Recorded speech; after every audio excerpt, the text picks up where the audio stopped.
Welcome to the Salmon Runs YouTube. Enjoy the video.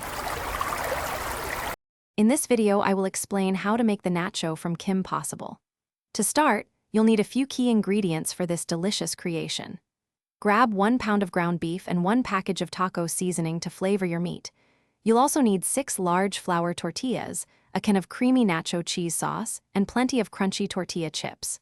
For extra flair, consider adding fresh shredded lettuce, diced tomatoes, or a dollop of sour cream.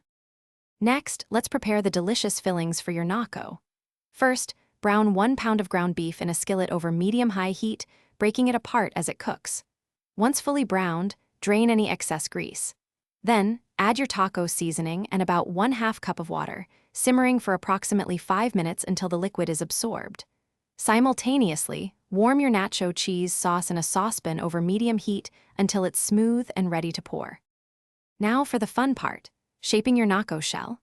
First, warm a large flour tortilla in the microwave for about 20 seconds to make it pliable. Carefully place this softened tortilla into a heat-safe bowl or a jumbo muffin tin. Use a ball of aluminum foil in the center to help the tortilla hold its iconic bowl-like shape. Bake your tortilla at 400 degrees Fahrenheit for 10 to 12 minutes, or until it's lightly browned and firm.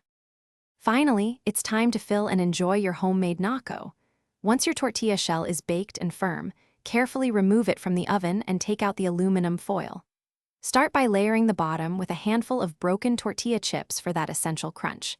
Then, add a generous scoop of your seasoned ground beef, followed by a rich drizzle of warm nacho cheese sauce. Finish with fresh toppings like shredded lettuce, diced tomatoes, and a dollop of sour cream. Then serve your nacho immediately. Thanks for watching. Consider subscribing if we helped you.